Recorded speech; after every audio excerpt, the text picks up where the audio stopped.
confidence grows, no longer lingering in shadow. Keep on hanging out dark side. I've discovered rising tide. I've discovered rising tide. I've discovered rising tide.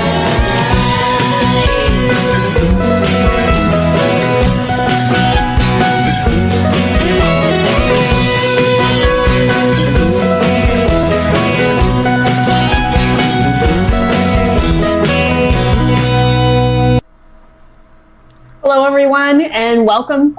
Today is show number 22. My name is Jeanne Gallagher, and this is Discover Rising Tides, How the Outside Makes the Inside Better, where we explore the importance of the outdoors and maintaining life balance. And through this series, we'll be talking with women business owners to understand their journey.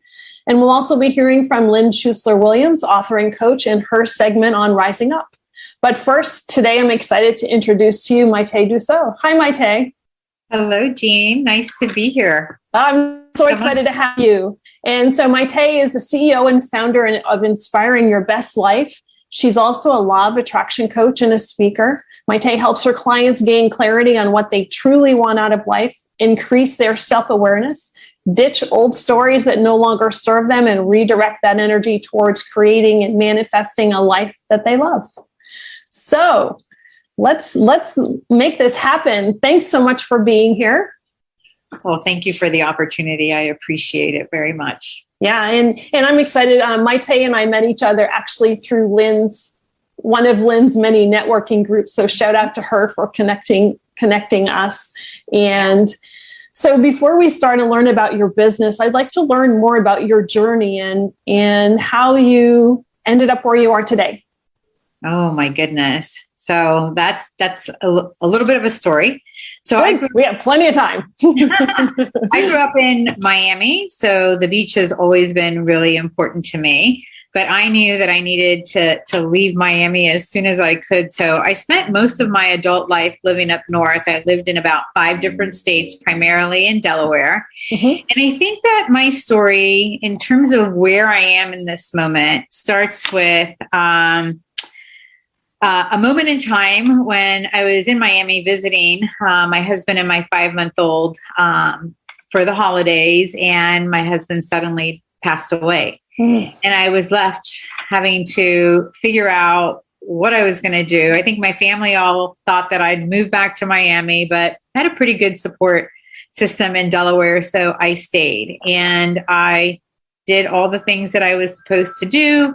Had a corporate job that I climbed the ladder, and 20 years later, anybody looking at me would have said, you know, she did pretty well. Like, life is good.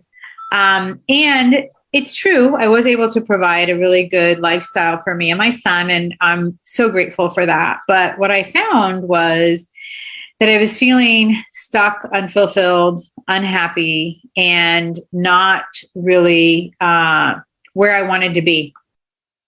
And I kept thinking there's got to be more.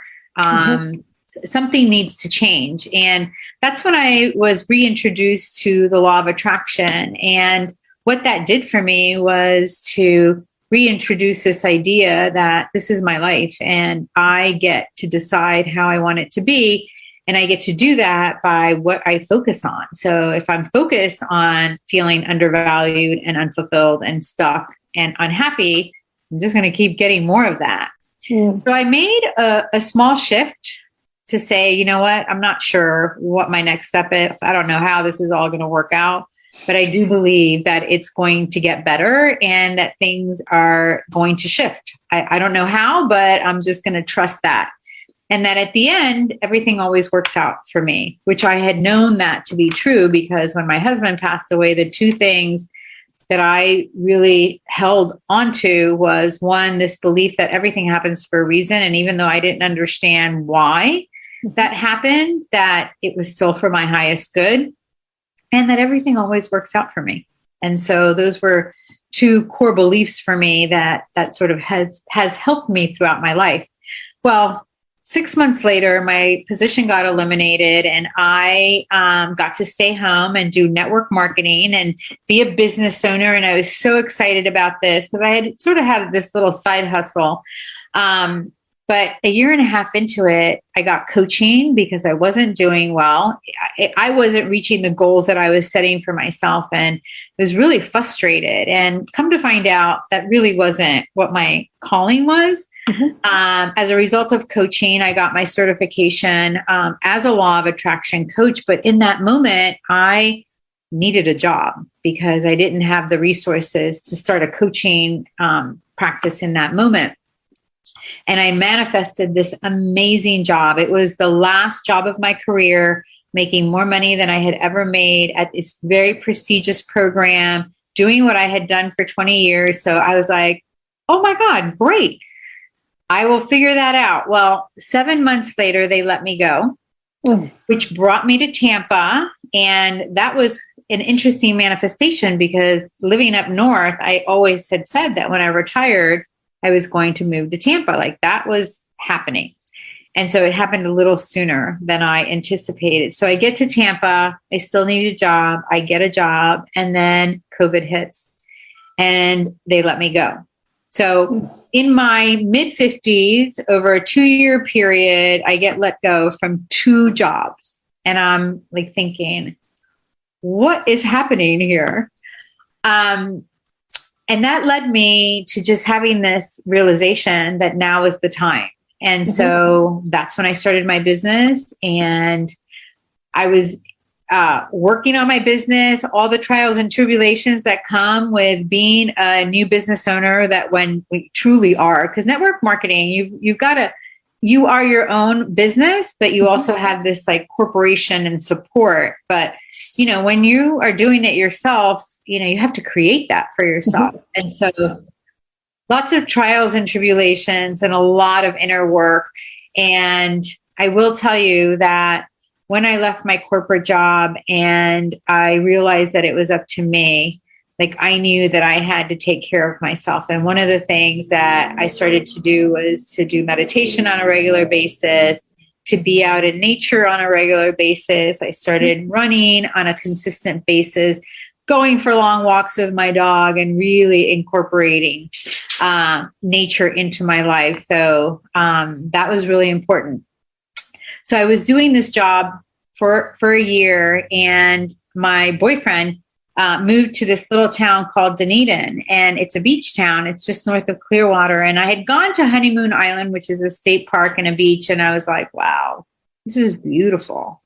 But when he moved here, I got to experience a little bit of what life is like in a beach town, and sort of the level of activity. And I was like, oh my goodness. So as soon as my lease is up, I am moving to Dunedin. Well, that was like mid-January, and I met a girlfriend who wanted to move to the area. I got out of my lease, and literally within 6 months, I was living in Dunedin. And I live 3 blocks from the water. I live a block from the bike trail, and so I get to live my best life because of the fact that I literally can get on my bike, Jeanne, and ride to the causeway and see a beautiful sunset, or walk down to the water and see a beautiful sunset. And it's just what it has provided for me in my life right now. I can't even begin to tell you. And I'm sure you understand, because your whole podcast is about how the outside, affects your inside. And it's just been a dream come true. And I could not be more grateful. Isn't that amazing? Yeah. And that's really amazing. And so what's interesting, well, there's lots of interesting things about what you said, but when you were talking about your corporate job and people looking at you saying how successful you are, from the outside looking in, from the outside, it looks like, wow, you're where you should want to be. But it's interesting how you actually, even though it looked perfect, felt unfulfilled. Yeah. And how many people are like that. And, social media, now that it is the way that it is now, and everything looks perfect, but you don't understand what's on the inside or inside that cover. Right. Well, and I think that for a lot of women in particular, it's that playing by the rules. Mm-hmm. It's, you go to college, you get a job, you climb the ladder if you're able to, and you never really take the time to really think, is this really what I want? Mm-hmm. You think, because that's what you're supposed to do.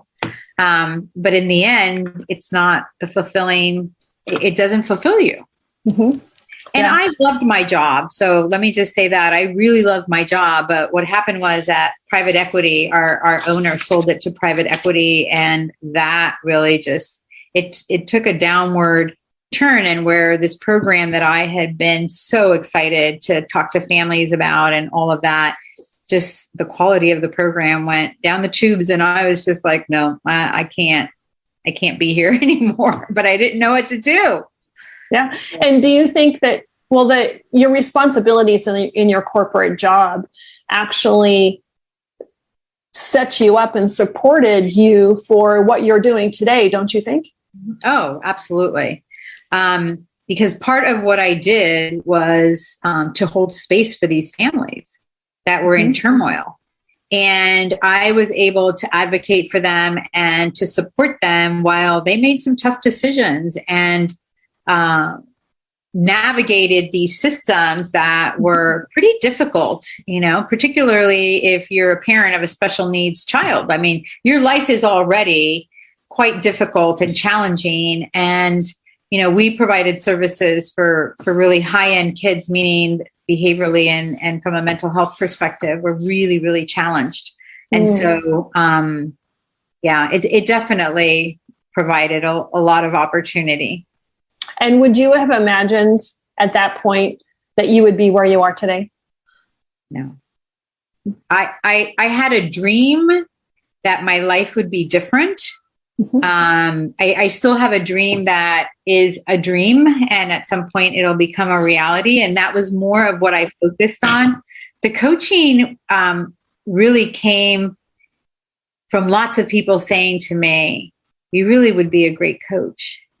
And the combination of that and my living the law of attraction, because, as you heard, there was a lot over the last 5 to 6 years, when I left corporate, there have been so many twists and turns in my life. And I'm so grateful because in every moment I got to practice. I got to practice deciding how I wanted to see the situation. I got to practice, having courage and being brave and doing something that was totally outside of my comfort zone. And I attribute that to the faith that I had that everything is always working out, and that if I focus and I am doing the best I can and engaged in activities that make me feel good, and I'm choosing those higher vibration feelings on a regular basis, that it's all working out for me. I can appreciate that, because I know for me, for us, my husband and I, we've made some logistical changes. We've moved fairly large moves twice without a complete plan, but we knew it's where we were supposed to be. And I know that through that process, some people were looking at us like, are you crazy? Do you know what you're doing? Like, of course we do. But did we know? Not totally. But the plan implemented and completed as it was supposed to. Sure. And part of our plan was to Florida, which is interesting. We went from New England to Florida with a feeling that this is where we're supposed to be. And then we ended up from Florida to California on that same, I know this is supposed to happen. Right. And that's so important to have that awareness of yourself, so that you know that this is the right decision for you, even though the whole plan is not laid out. And so much of our action around manifesting our dreams it's one step at a time. Like, it's that whole idea of don't worry about the whole staircase, just worry about this step. And if you can show up and be present and know that this is the next step. You'll be led to the next step and the next step. And I love that you shared how other people's perceptions were like, are you crazy? Yeah. Yeah. Because I remember when I moved to New York for this job, I had so many people say to me, oh my God, you are strong. Like, you have a lot of courage. I would never do that. And it kind of sounded like this theme that kept coming up with lots of people that I talked about. They're like, I can't believe you're doing that. Who does that? But yeah, it's true. But it's also easy with any little tiny bit of negative talk. You can convince yourself that this isn't supposed to happen. And then all of a sudden it's not going to. Yeah, that is so true. I talk about that a lot as it relates to taking action when you have inspiration, because so many people can relate to the story of, they have this brilliant idea and that negativity or those limiting beliefs keep them from moving forward. And yet a year later, somebody else has that great idea and they pursue it and they're, wildly successful. And you're absolutely right. It's those limiting beliefs that do get in our way, because all of those things are stepping into the unknown. We don't know how it's going to play out. We want it to play out a certain way. And our body and our mind are like, ooh, we're going into dangerous territory here. This is the unknown. Let me hold you back so that you can, be safe. And so it does take a lot of courage to kind of know that that's what's happening and do what you got to do anyway. Do you feel that there's a level of vibration that happens when you're either manifesting or you're working on a plan that it should be happening? There's a level of vibration that you can feel that's pushing the plan along? That's such an interesting question. I don't know that I have fully thought about it in that way. The way that I look at it is, obviously everything is energy and we're always vibrating at a certain frequency. And so when you're wanting to manifest something in particular, what they say is to be in the vibration of that. So, be that person that you know is going to be who you are in 3 years, let's say. Or, if you want a particular car, go to the car dealership, drive the car, feel it as if you have it already. And so you are vibrating at a different frequency. And so you want to try to match it toward the frequency that what you're desiring is. So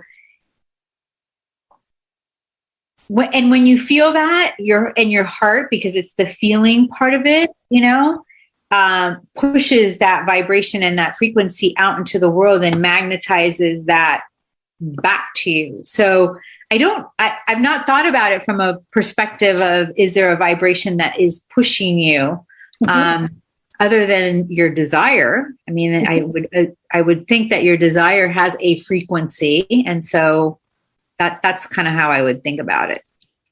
Yeah. And I think so too. And then because there are times where things come up and it just doesn't feel right. And those are the things that are not implemented or the things that don't happen, but the things that feel true to you and true to where you're supposed to be at the end of this piece of this journey are, those are the things that take that internal action. Sure. Yes, absolutely. And so go ahead. No, I was going to say Abraham Hicks, super simplifies it. Does it feel good? If it feels good and speaks to you, do that. It's kind of like that, the idea of if it's not a hell, I hope I can say this. No, you can say whatever you want. If it's not a hell yes, then it's a no. So it can be that simple. And you said this too, to trust yourself. And that goes along with that too, to trust yourself. Right. And not listen to the things in your ears that other people are saying, because that's not their journey. Correct. And not allowing them to drag you down. Correct. Mm. So outside or inside, as we spoke about, a lot of times, it's the internal talk. I mean, yes, we do get it from the outside, but a lot of times it's just us.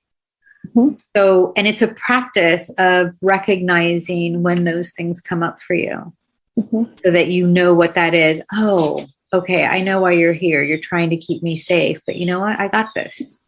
Mm-hmm. And also it's important to recharge yourself as well, which incorporates, for many people, it's many different things, like you say, through meditation and being outdoors and knowing that you have the ability to be on a bike path so quickly, or catching a sunset, or just experiencing the birds, or whatever that happens to be, it's so grounding, but it also recharges. No, and absolutely, because in order for you to live a high vibe life, you have to incorporate the things that make you happy. Mm-hmm. So for me, everything that you just described makes me happy. Like being outside, being on my bike, being on my paddleboard, or just sitting, on the causeway. My son just gave me a hammock for my birthday. So like the next day that I got it, I went to the causeway, put the hammock up, and oh my God, it was just so amazing. And so whatever those things are, and nature is just a great setting for you to tune into, like, what makes you happy? So yeah, absolutely. 100%. And spending the time figuring that out, which is also important. Yes. So as your life, as your manifestations brought you to your now career, it's funny how you led yourself to where you're supposed to be, right? Yeah. And so I'm sure that your ability to coach other people probably, or maybe would it have been as effective if you didn't go through what you went through yourself? Oh, absolutely. I mean, I think that for so many of us that are on this entrepreneurial journey, we have walked that path. And so that feeling of being able to help someone else, not necessarily go through the hardships that you've gone through, or to help them to understand things in a different way that will ease their path. I think that that's critical. And I know for me, that's why it was so exciting, because I in 5 years, I went from being in corporate America to living at the beach. And to really and truly have created my life. Again, trials and tribulations and challenges, and the flip side of that, some amazing moments, and some amazing experiences and amazing people, all of that, which is called life, but to be able to navigate it in a way where things are constantly getting better. I want people to realize that, listen, if you're not happy with your life, you get to change it. You get to have it be the way that you want it to be, whatever that is. And I think so many people just don't get that. They're in a default, they're living their life creating, but they're creating the same thing over and over again. Well, I think there's a component to it. And first, I want to acknowledge for you the bravery that it takes to become vulnerable and brave at the same time, to leave a job, to be an entrepreneur. That's not an easy step, because there is no safety net. The easy thing to do is just what you said, to get another job and do the same thing over and over again, to be happy, but not be where you feel you fulfilled. Right. So acknowledging your bravery, but also it's just easier to get another job. Yes. Well, but I got to tell you, for me in that moment when I was in that corporate job, I was like, how's that going to happen? But it was based on all those beliefs. I'm too old. I have a niche job. Nobody's going to pay me. All of those things. And yet, my path went totally different. Totally different. So when you're meeting with people, you're coaching, is it one-on-one or is it in a group setting?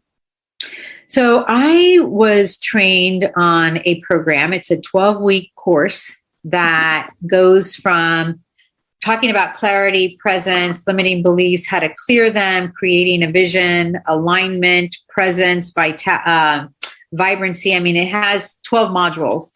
And so typically when I work with a client, we go through that because that sets the foundation, and it's all law of attraction based. So it's all about you as an individual. And so I typically go through them with that, and then they get to decide whether we continue for another 3 months. And I'm happy to say that I've had some people want to do that so that they can then implement.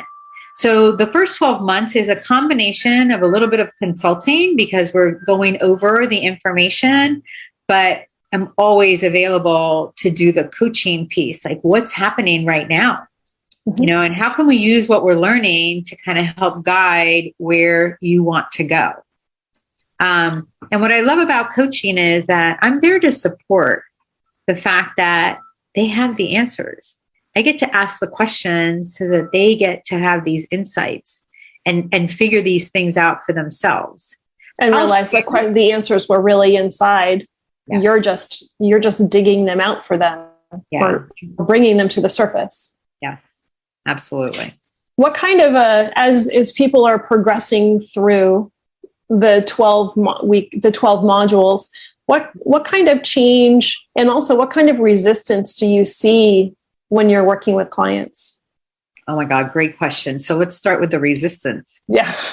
Around the third or fourth week, and I address it from the very beginning, and I talk about Dr. Joe Dispenza, which is one of my mentors. I just love the work that he's doing.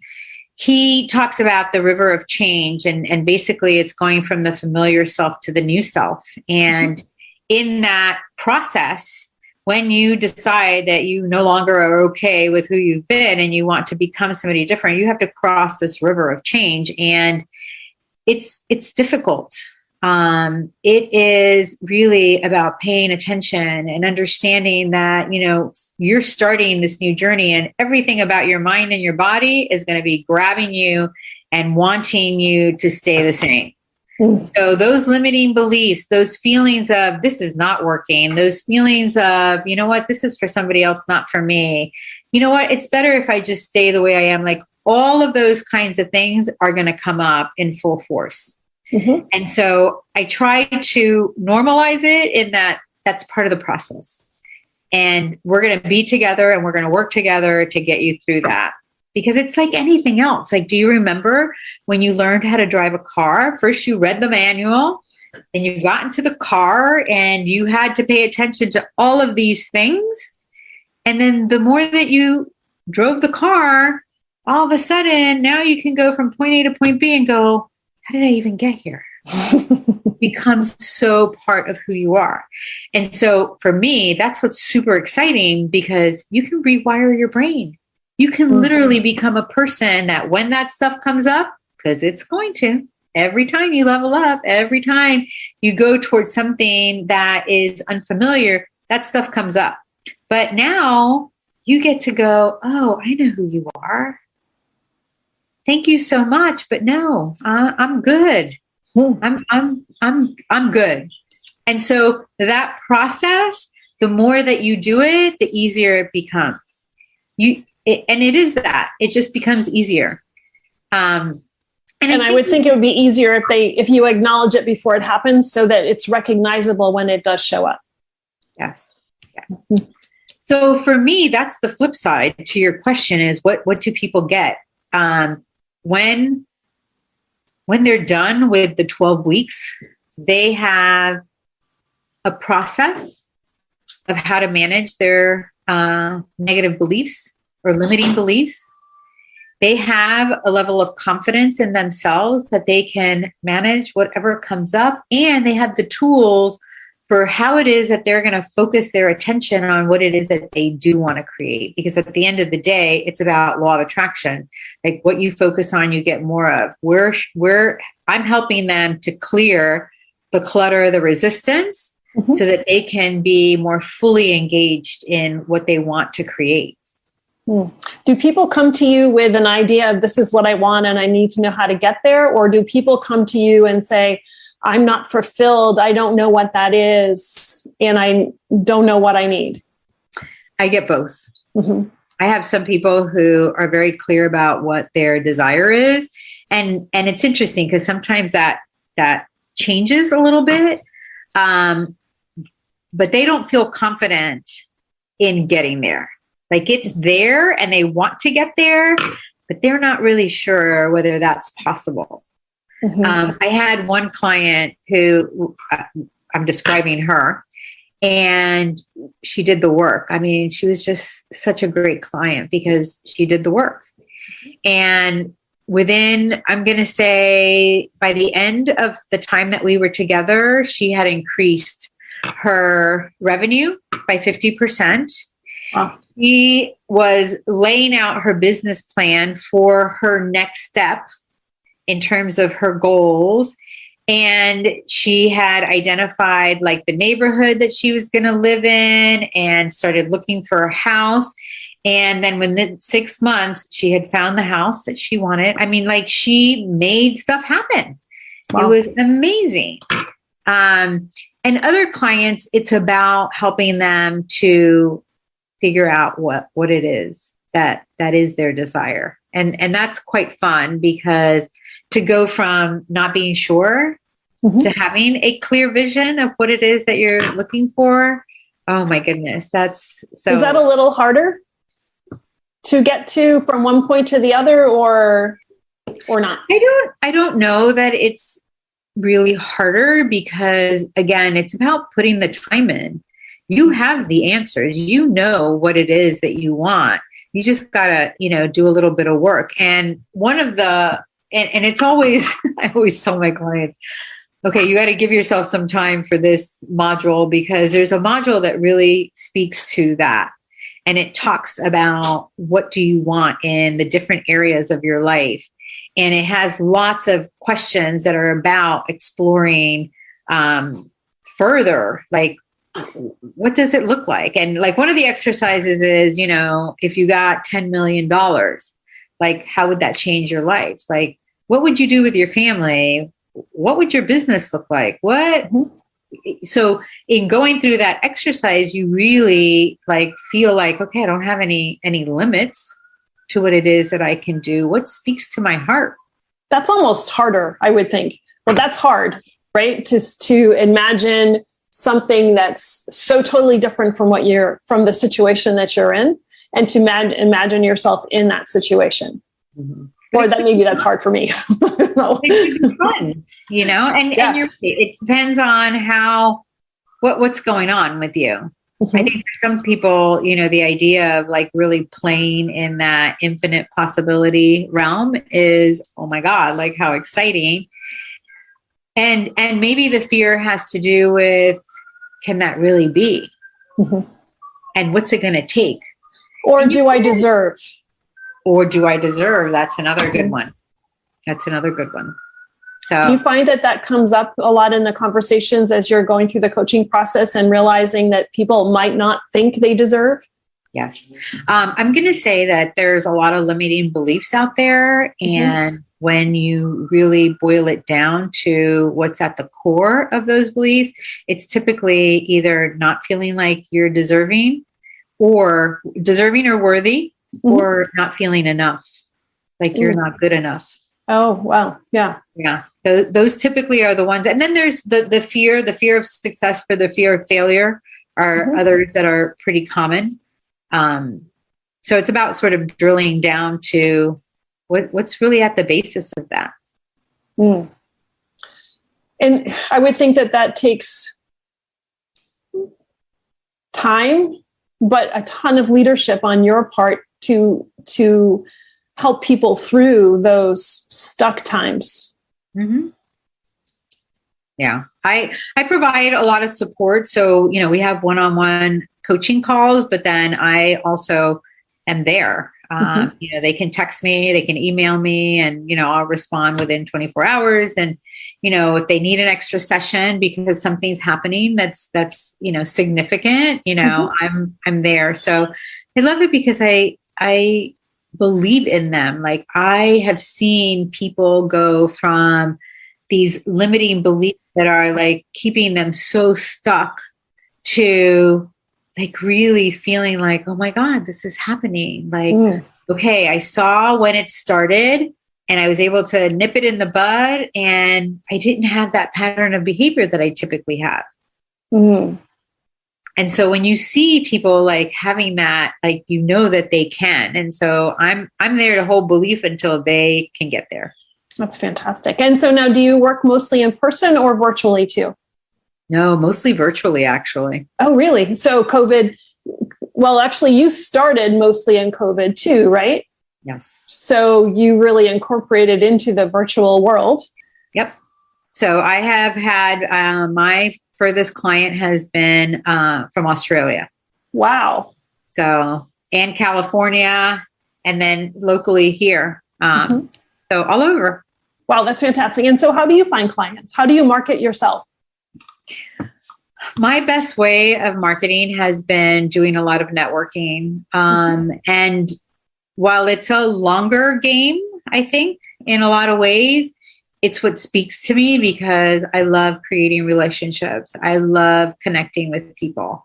And I think the more that people know me, then they trust me. And at some point, you know, they decide that they want to. I also offer a complimentary coaching experience.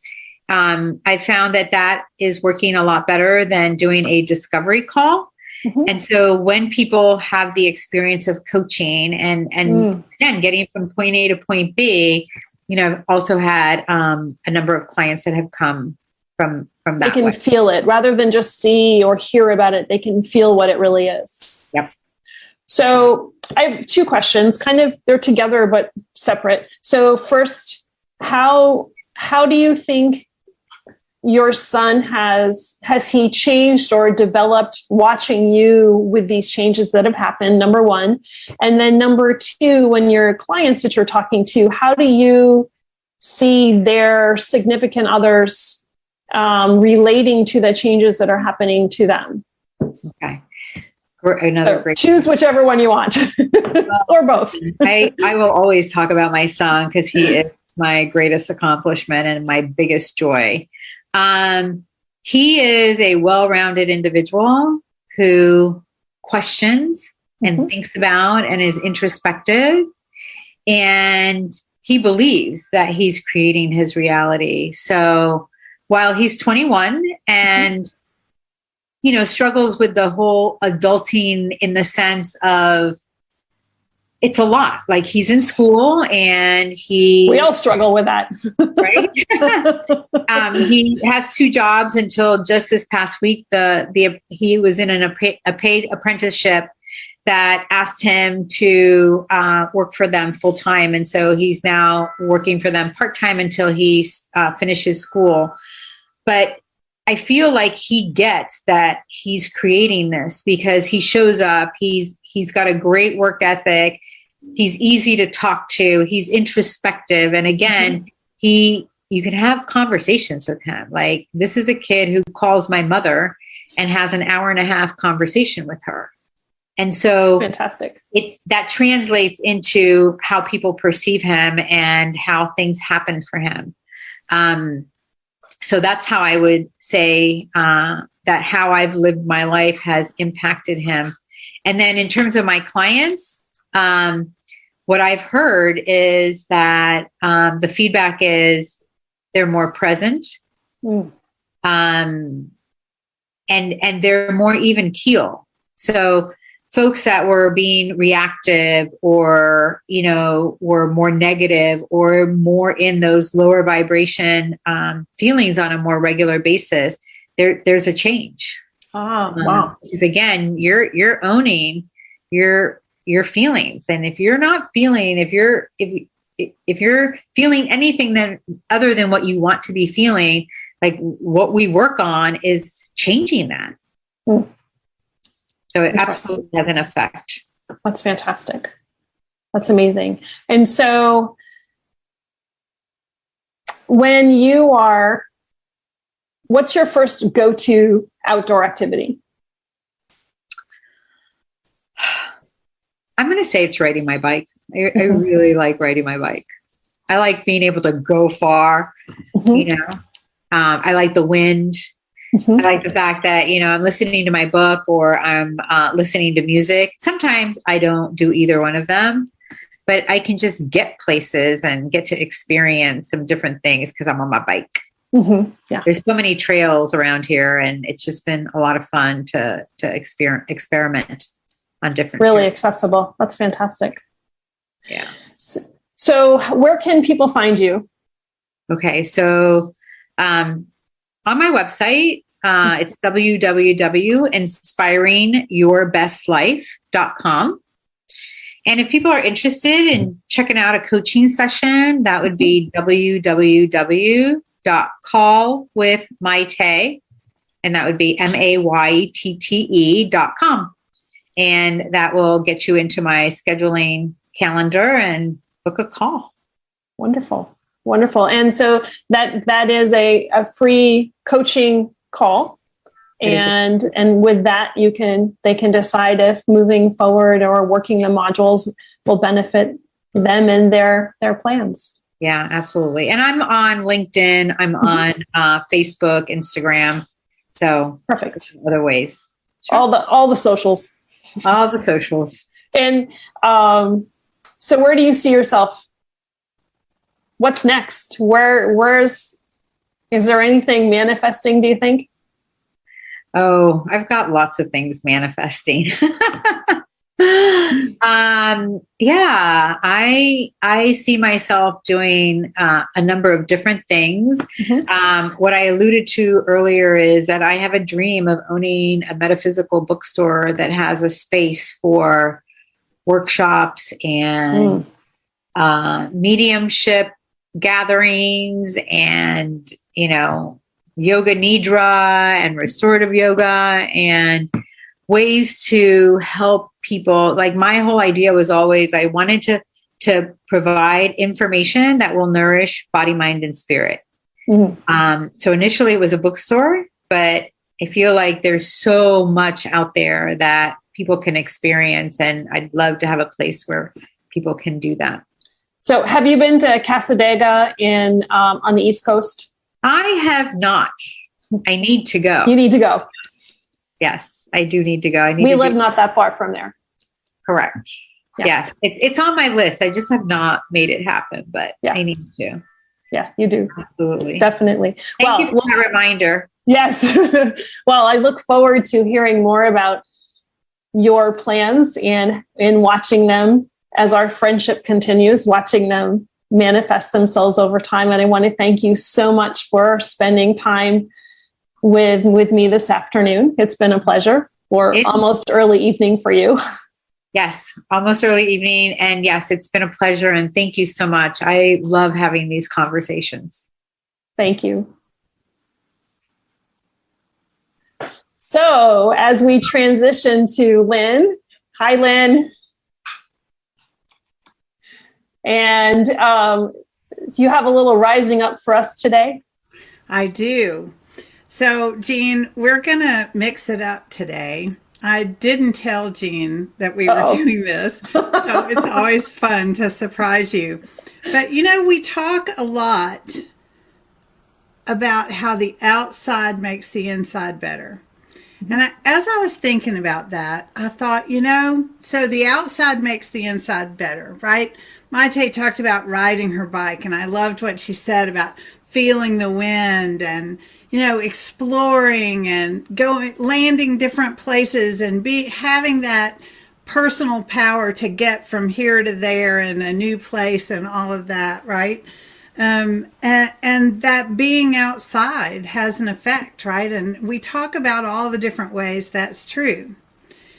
And this world we're in has lots going on outside of us that is stressful and that is hard to deal with, right?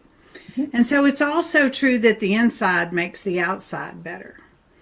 And that when we really spend some time on our inside, on what's going on in our heads and our hearts, then taking in what the outside world has for us, that maybe the parts that are completely out of our control, right? Things that are happening on the other side of the world, and things that are happening in society at large that we may feel we have no real way to impact, right? So not only does what goes on in our head and our heart make all of that a little easier to take, but it also gives us a space and a place from which to have an actual impact. The inside makes the outside better, right? And so I came across this week a prayer that was written by an 8th century Buddhist monk named Shantideva, and he was a prince born into royalty who gave it all up to become a monk. And in the Buddhist tradition, there's something called a bodhisattva, and a bodhisattva is a person, a spirit who attains enlightenment but kind of puts it on hold to serve all of mankind, to serve all of creation. And I read this piece by Shantideva this week, and I thought, this is something that all of us who want our inside stuff to help make the outside better ought to hear. So I'm going to share this with you all today. I'm going to invite our listeners to just take a breath wherever you are, unless you're driving, of course. Put aside whatever's in your hands and just be present to these words. And I have no attachment to what they mean or don't mean to you. They had an impact for me this week. They made me feel like I had some power to show up in a way as how I am inspired to be from the inside out to make a difference in our world. So I hope that there's some of that in this. So let's just welcome a breath. And these are the words of Shantideva that cross hundreds and hundreds of years to resonate in our lives today. May I become at all times, both now and forever, a protector for those without protection, a guide for those who have lost their way, a ship for those with oceans to cross, a sanctuary for those in danger, a lamp for those in the dark, and a servant to all those in need. As long as living beings exist and suffering afflicts them, may I too abide to dispel the misery of the world. May I be a guard for those who need protection, a guide for those on the path, a boat, a raft, a bridge for those who wish to cross the flood. May I be a lamp in the darkness, a resting place for the weary, a healing medicine for all who are sick, a vase of plenty, a tree of miracles, and for the boundless multitudes of living beings, may I bring sustenance and awakening, enduring like the earth and sky, until all beings are freed from sorrow and all are awakened. So we just welcome one more breath and let those words just sink in and feel good to us, and know that the inside makes the outside better too. And I'm holding the perfect thought for all of you. Thank you, Jeanne, for having me.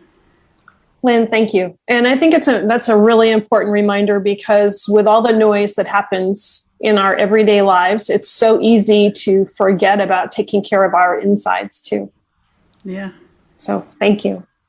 Thank you. And thank you, everybody, for listening. And if you're catching this in the recording, thanks for spending some time with us. And we look forward to our next show, first and third Wednesdays at 2:00 Pacific time. So thanks very much. Have a wonderful afternoon, everyone.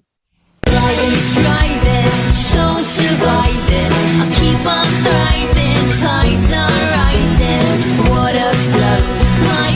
confidence grows.